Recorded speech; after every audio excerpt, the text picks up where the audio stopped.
hani enum na se o ma hu o ma ye free o mo emfidie mu na gomo asantro amrahye bedwani kwa me A+ so na ekasa se mampani mahama se de wodi ne dwuma fan de wo so onya tetem eka ho ba pani John Dramani mahama nso e de atudwa se wo sha lancha matembo esanhye ye wo ho ma no eso obema no edidi brekese pa titu African Union emu Sanso ena opani ba ko ye vice principal ema community health nursing ya no wo winiba enso de to ankrankre ene ekuaku ahodo enhye aban ase se ba bia wo made suafo da no ebi ni wonti ma ne ma nyina etimi eda hostel ba ko omo sre emoa ensam we ya afoforo bi eka ho ena ye de ebe somo na no page ame na ye mfa ase da ma boshaba electricals ade ache boshaba na make amfo amaw ewie mo bete a eye boshaba nkane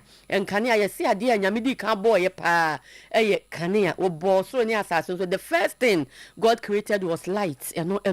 enti bra obenya chandelier kwana light gate light LED light floodlight CCTV cables ne cameras no ubenya bi wahanom afa ba no fana hodro ya yusu radio anase pen driver ubenya bi no ye solar and rechargeable standing fan na ye de aba no ene ma me bobo su nyina ko TikTok boshaba electricals TikTok ubehu se twagu a se de obehu no na aba behu ne pepepe na wa beto bi cables ahodro ni nyefri 1.5 mm ebesi 16 mm ni nyina ubenya bi wo boshaba me no wo kasa ya bie no so so na ye ton niam ni 2% wutu eye wholesale ni retail na ni nyina wo ba ye be hwa wo kama frɛ ye 0536 095966 0536 095966 or pablo say ye mu ewo adum ye be Kumasi Central Prisons round about no so na adum prison watch fo ni mu abrosan no masi wo ho no ne fa na ani kageti Dubai di hwe ni mu no bi wo ho na maame atakofo dem wo prison che ebi nso ewo anopa obedidi na udidi ade aduane pa Brajenav B catering services omo breakfast wo normal one na English breakfast na chese what sem kakra wo benya bi ewo ho na awianso benya plain rice jollof rice and fried rice ede sanso na eponto bi a woto na adwabo a wodi aduane beso mo hoho no Jenav B si behu no obeye aduane kama abete wanim kama wo adwabo na se o maso ye no ewo Access Bank anamaz by Ghana hwe ani mo ya ewo edum Kumasi edum ana 0247 009999 0247 009999 eso Faith Homeopathic Clinic Santasi ahema kokobi 18 mu mama Faith se fa o yare nyina bra wo de enu ketenkete be sa yare akese ni nyina eji ama stroke na ha wo fibroid esiche yare nam mreye na waya ni nyina wo ba Faith ebetu ase eji ama Santasi ahema kokobi 18 mu eni yare nyina wo sa ahema kokobi 18 mu na Faith Homeopathic Clinic ewo ebi won kran bogoso takraje eni emiame ahudo bebekufo odua nyina frɛ ewo 0246 728675 0246 728675 eso midi ademame efia nyako papa bi anopa me ni Jimmy Cliff ena wa ha yesomo na kase bono enchemu eni ye hyase a ye kodi otikuru rekra ne brawe ngoma so otumfo se etutu asantemawura na kache na ye nyina ye ni mabokonza nsam no ye ka be mfie mienu ne famunie ena mpanifo ye nhyehyeye ye abandada ne breso de ma ye asante hene esa won hwani won siesie se de be ye na asodue ho nsam ebeba na King Solomon ni nyansa eni ninim de motimi ato aye bibia ama se de asam na baka no enti de ohunu ye de koso eni mu nsam nyina se de o hyebo ese enra eyabosumi de toso di nsia ena ode be koma mpani aso ye no wode akọ na otumfo kwa ena ode atudwa se wono asomdwe na no wogina se wo siesie enti woni se we ya di fa na se we ya di bem we ani asem wo hwe kwan ye be fa so ebetimi aye ntotoye aye nhyehyeye ma asomdwe abanti eno wa wonsam no ena ode amama mpani nti de aka ewa abansem. Your Excellency the President, Excellency the Vice President, distinguished ladies and gentlemen, I'm here not to give a judgment as to who was wrong and who was right. I'm here to present the facts as they are, for us to have peace. It is almost about 2.5 years since your predecessor invited me to mediate in a major conflict in Boko that had not only claimed the lives of many innocent souls but had become a major threat to the security of the nation. Almost a year ago, the people of Ghana handed the mandate of the governance of Ghana to Your Excellency, and you wasted no time in reaffirming the mandate of the Boko mediation. So, by the grace of God, we are able to assemble here this morning for us to present to Your Excellency the report of the mission you entrusted to us. Represent the report for your kind consideration, whatever action you and your government consider appropriate. So, before dealing with the report, you will permit me, Your Excellency, to thank you and your predecessor for the confidence reposed in me in entrusting this delicate matter to me. There's nothing more grievous than the peace and security of the land. Ani ayatie eyo tumfo say tutu otoso mienu de otukurure brare ne krawe ngoma so asante hene ene ne etie nti we nya afa ne obebua we na ye we ye preprentu obi aso ogina finfini ne wo hu ne ode ato mampani anim na ye toaso ewon sanfufro ma National Service Authority mpanimfo de ababonten na nsama mo de abetudwo mu chemu nyina ne say akatua hyehyeye wo ye payroll system no mpanimfo atimi na mabefo kwan so amoma wo say nipa empem wotwe wa ha ni enum 8105 ghost names and I say ewo mu a omatimi ayi ni nyina akwa enti enum no amoma no kura nya sika bebre ya che say ye atwa mu kura ko Ghana sika fufure opepepe enso emu a enisa na Director General National Service Authority right era route dera route de la sedo and is entrofo di nkomo and odi atudwa chemu se said beye na ghost names no ehu dwumadi bekoso enti no empanifo ye nhyehyeye a omoni manyina omona mabefo quantum point time so IT reforms so etimi sakra mu a eboaye ema niema wi anase mu omawuni etimi apiepie and address significant irregularities and how cartels still want to infiltrate the system with ghost names. Thankfully, the efficient and swift action taken have prevented potential financial loss to the state, which would have amounted to over 68 million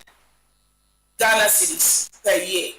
And with this, we just stuck to the 8,000 people. We are determined to crack down the cartel, and we will not relent in our efforts to end ghost names. And the last time I said, at least during my tenure. Ani ayatie Director General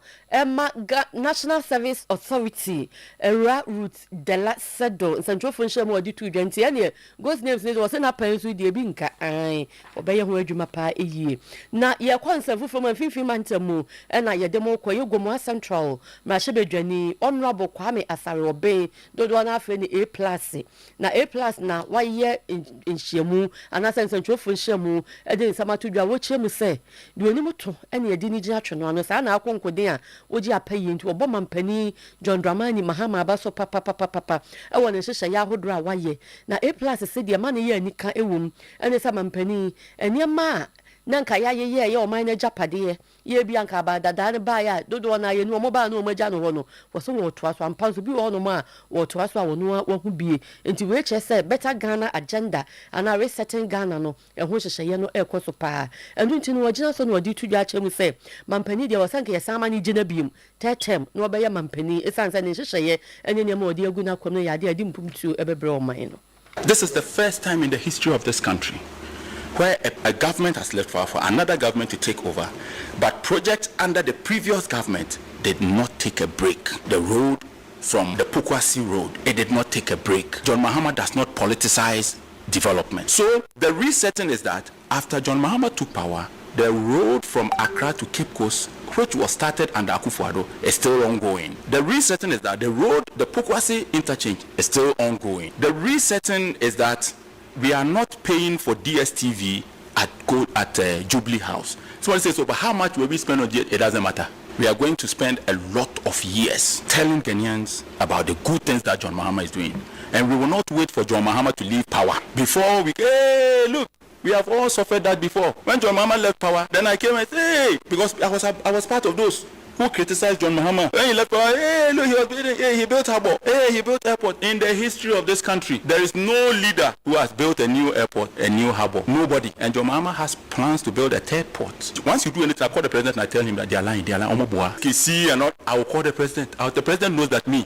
I have told him that me. I don't want ministerial appointment. That is the last thing that I'll do with my life. My focus is Gomwamempe minister. So President, when I'm talking to him, he knows that I don't want anything. I'm just telling him I've never gone to a president for a favor. And I believe that John Mahama is a blessing. We have to come together, whether you like GM or not. He's going through a lot. Look, the things that his own people do. John Mahama is my Kokosa party now. We have been doing Kokosa small. Yes, and GM is not the kind of person. He will just smile, but when you see the action, I am 100% third term person. Not because I want GM to go for a third term, but it's because I don't believe in term limits. And he said, "Your work can was sink any pan or bay a Juma and shut down for baby cry." And so a bra, it was say, "Ya did to me, man, no, so a plassy, honorable Kwame as I obey Gomoa Central, and I should be Jenny in it, Nayatiano. Not your concern for Froma, a baby, my man penny for shame with DB, Aquas African Summit, na a lunch a maintain, and a dear animo to near my Avuduina, na Jumadiana Siano, and I was so far, or her mania man on in some so, honorable Samuel, Okuja to a blackwa, Akasa. Dia to just say a bibi mine kabomuku a African Union akonya no mpanifo to toye ani hihye nyina Ghana and was our cotton advocacy no so ese titinani na said the ECOWAS and as a bibi ma toya mine kabomuku apene so no mu nyina ta Dramani Mahama Ghana man pani nim se wono na emeye kandifo and titinani ma AU mfiempunu and said omo ye ho to toye mfiempunu ni dun so alanche maten ekodi dwumadie no na okoye nhyehyeye kotena so eboa toye no e was somebody for ye hyehye no otimi bo anu ntima mpani ankasa ahye body nkra ama alankwadwe kire manten ese de tie bia no wo wodi bire bi ene hyehye ma ne so obeye adwuma e de aboa ye keka na ne be African Union no emu. Excellency John Dramani Mahama, he really was looking forward to attending this very important summit, but you do know the exigencies of the presidency. Unfortunately, he would have to miss this opening ceremony, but he asks that I extend to you his very warm regards, his deepest apologies, and he's looking forward to the recommendations that the rapporteurs will put together after this summit. And as you do know, we had very, very good news over the weekend from ECOWAS. All the West African presidents endorsed him as the next African Union chairperson in 2027. So this convening, it's very timely and very fortuitous. And he will be looking forward to the report so that he can hit the ground running in 2027 when he becomes the chairperson of the African Union. And he has asked me to tell our convener, the Honorable John Alan Otuo-Acheampong, that he will have a very special place when he becomes AU chairperson because of the work he is doing. Enti no John Dramani Mahama Ghana mampani na say mfiempunu ne aduonu so na che say mfiem mienu ntemu no say wono mpanifo aprenso so wono na emeye African Union kandifo no Alan ewo baby ejina ewo mu power nhyehyeye a woye edeboa na African Summit no de wote adwam se titinani ya wono na hwe ntotoye eso ya wono na ye founder Emma Center for Strategic African Development Honorable John Alan Otuo-Acheampong enso de atudwa se wogidi se sabre yi hia pa se bibiman ye bon kwantene ne ye tena se bu nkontato a no hwe ye nhyehyeye ne ye nyina so papa se bibiman a wogidi se beboa ye sika samanyo sam ene hu ntutuye nyina ne betumi agina brane. This summit is about Africa. As Africans, we all know what we want and why we want it. The challenge is how we go about getting what we want. From the founding fathers of the Organization of African Unity, OAU, through to successive leaders of the African Union, AU, the clarion call has always been Africa must unite.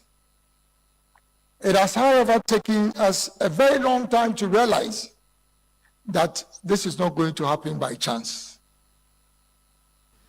nti sɛ bibi ma yɛbɛka bom ne yɛgyina brana ne deɛ yɛbɛyɛ ho adwuma sɛdeɛ alankyɛmaten wɔka ɛno no na yɛkɔ nsɛm foforɔ mu mfifi mantam ɛyɛ central region ɛna yɛde mo ɛkoro na college of community health nursing yɛ ɛwɔ Winneba ɛyɛ Afutu municipality no wɔmanya mfe aduonum 50 years nti wɔma hyɛ ho fa sonko ɛkwan so yɛ ɛnam so koraa no sɛdeɛ nhyehyɛeɛ no ɛkoro no wɔn wie school no ɛnso ne nsɛntwerɛfoɔ adi nkɔbɔ na nansa yɛ ɔyɛ yɛn nsɛntwerɛ ni nkɔmmɔdie no bi ɛkɔ so ɛnam so ama vice principal that college no ano Mrs. Vida ahia okan de atudwa wo chemu say ha adwen pa eso obi ba nurse for ntete na hostel ba bi obeda no woni bi nti ha man akoye se ma ne mema nyina ti bi da hostel ba kum eboma enyefe abekọ no aso de wanya hostel ni bi so agi so kọ abonten ekọ han dan nti se o makọ ne ebadie ni ho nsem no ema school ni ntimi ni o machi pa ehwe se de ntotoye kọ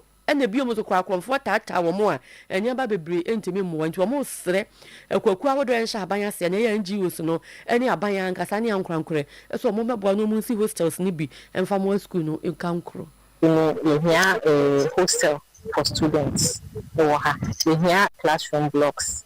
then we land in house we say there is some encroachment into your say fence around the property. No. See, we hear buses. I did our students, to and fro. Say, you call baby, and as a staff, you call baby. My bet to me. See, one, we are appealing to government. Secondly, NGOs. You say baby, because we are training for nurses are called out of here. They are doing marvelously outside. Ani ayatie Oyerepa Vida ahia okan were vice principal Emma College of Community Health Nursing ewo Winneba Afutu Krusino emu na said ya waka no ni nyina chikura no school na sa no manfo bi fa nti ni nyina ban mrabu no ntimi emeboa na wone ya afa school no mawie ye alumni members no enso ahyeba so obebeboa na enso no ba akofo nsa enso nyame ani kata nti mpanifo nso emeta wo machi ene wo mo sra ban se enka wo adesuafo na wie school na ye fo mo adwuma no onye no automatic placement no bi na anase posting no na into me emwa na ye hu se hostel no esa ema ye nkofo enti ye pese ya ye behwe se ankwa akwa bi ebetimi abeboa hostel no esie na yetimi ama emema akoda baby na emma no so akoda baby enka ebeboa. You see, having systems no in good order. But I say in the future coming years, no, you see, an old system now. So only we school per 3 months, 4 months. Now you post was started, man. You are reaching say employ years to come, 2 3 years to come. No, so system no baba. But say institutions, no, and I say yes, that you see clinics need be course on there. We did this as a system between ababa come. Adisuafo a womafa College of Community Health Nursing ye wo Winneba mu no ebi ene ne etinye no na proprietor Emma Calvary Redemption School wa Shoman estate no ewon kran ye Reverend Comfort Asafoa na wono nso de to aban ene omanfo anim ese school ni hiamoa enti mpanifo ankrankore wo ma bibi wo nsam emeboa ma school no ntimi nyina ne na so na omomo ma nwumasua entumpon wodi nsam yi tudwa no sa de tudwa o kiremu ekasa ya se awofo enhwe ese wodi wodweche be hye wo manwo masua mu na ye japade kese a wodi wo masua ma wo ba obi antimi ne ntwe ho manso jiso onu ani wudam enti awofo mo wani nkwo na ne ma atoto no ye ntwe ye ho emfiri ho ye ma ye mani hu anwo masua eso mfaso ene ani da so a ewum obi wo wa me ba ko school na wane na basabasa enti sabi wusa we do she school we wodi ma afa invest afa me abin yes education ya dia epuwa obipa mana bra processa onu timi se parent na maybe am the two amamwa se we do see capital tuma woni be ye wuti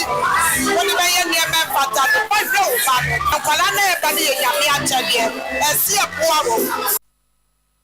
Oyerepa Comfort Asafoa ya wono ya proprietor Emma Calvary Redemption School ya wa Shoreman Estate won crying ene ne ete ye no na ye de aseda Emma absa was wo ma banking aben e wo ba bi awowo enu tu absa agency banking ni bia ene wo mu ni dwa ena abekro no so se bia wo store na pese wo beye wo mu agent ni bia absa agency banking no mpanifa ye krado so wo mu beje o enti bomoden e so no mu bedin kita ho wo 0531 036 610 0531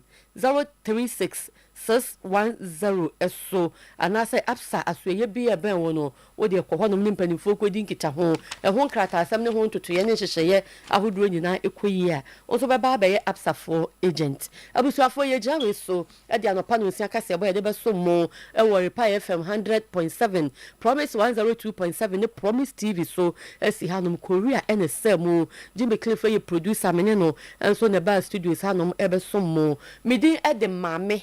Efia nyako papa bi medamase ema momoni hwe anitia enya ado